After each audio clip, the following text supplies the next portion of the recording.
I never know how to respond to the question, are you fluent in X? Spanish, French, Portuguese, whatever the language is. Other than English, of course, because it's my native language. But whenever people ask me if I'm fluent in a language, I always ask them what their definition of fluency is. Because for some people, people think, oh yeah, I speak Spanish after I speak like 2 words of it, right? Or there's those people who you could just spout out like a 5-minute presentation and they'll be like, well, you're almost fluent in Spanish. I've actually gotten that quite a few times. So I really don't know how to answer people based on their expectations. Because some people will think, oh wow, you're fluent because you speak really well. And then the next person will think, well, you speak really well. Maybe you'll be fluent after you go to the country. Some people think that after you go to a country, you're automatically fluent in the language, which that is not true. I know people who have been in the United States for years and still don't speak English.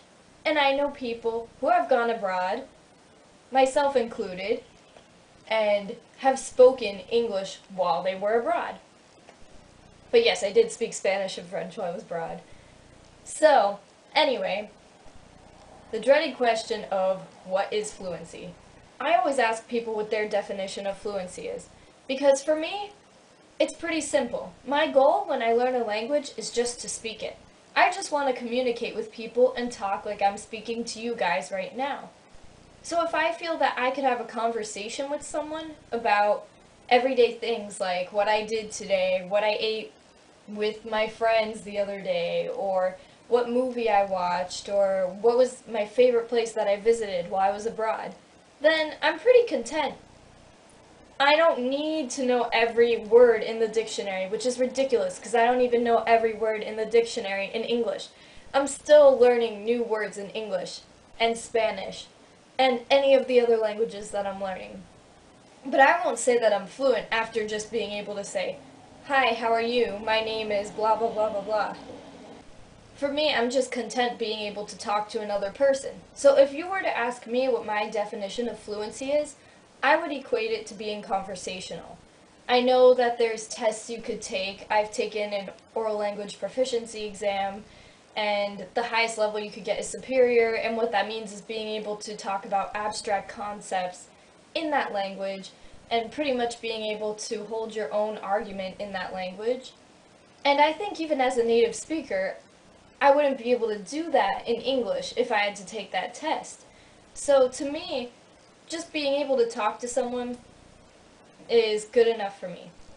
I know people who could speak English very well. Like, they know the words, they know how to put sentences together, but their pronunciation isn't that strong. They have a very strong accent. So when they go to speak English, I don't understand what they're saying. But yet, what they're speaking comes out fluently. So does that make them fluent? Well, there's other people who could speak English with a great accent, but they're always searching for the word that they want to use and they have to stop and think all the time. Would you say that makes them fluent? Everyone would say something different for these situations. And there's so many different levels when you're learning a language that I don't know if you could just count fluency as one specific thing and put it in a tiny box. Because fluency can mean, yeah, you still make an occasional mistake, you're not making mistakes all the time, but you're not pausing to think of words every few seconds either. Fluency could also mean being like a native speaker to other people. Sure, you could reach that point. I think anyone has the potential to learn a language and reach that point. It takes a lot of work, and it can be very frustrating, but I don't think it's impossible. I know it's not impossible because other people have done it before.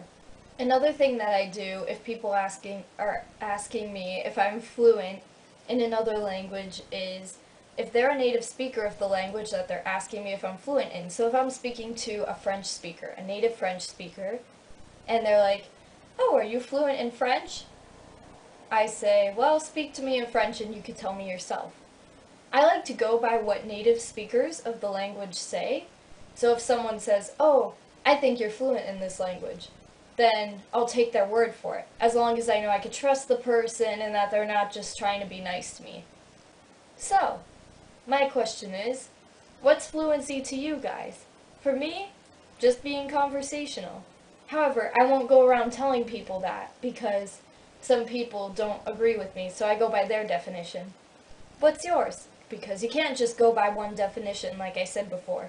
Fluency can't be fit into a box where you're like, okay, let me check this off, and yeah, I'm fluent in a language. No, it can't be like that. It's kind of subjective, like looking at artwork and trying to interpret it, or listening to somebody singing and saying, I like their voice. Well, I don't like their voice. I don't think they're good at singing. It's kind of like that. It's very subjective, unfortunately, so it's a question that you'll have to answer for yourself. You could agree with other people's definitions, but ultimately you form your own definition on what fluency is. So, I want to know from you guys, what do you think that fluency is? And would any of you consider yourself fluent in another language? And if so, when did you hit that point? Alright everybody, hope you enjoyed this, and I'll see you next week. Bye! Thank you for watching this video. I hope you enjoyed it, and if you did, remember to press the like button so I can know to make more content like this. Also, remember to leave a comment telling me if you like these kind of videos, or if you want me to make other kinds of videos. Also, remember to subscribe so that you can know when my new videos come out. They come out every week. Also, you can check my blog for other content on travel and language learning, and you can check my Twitter for updates.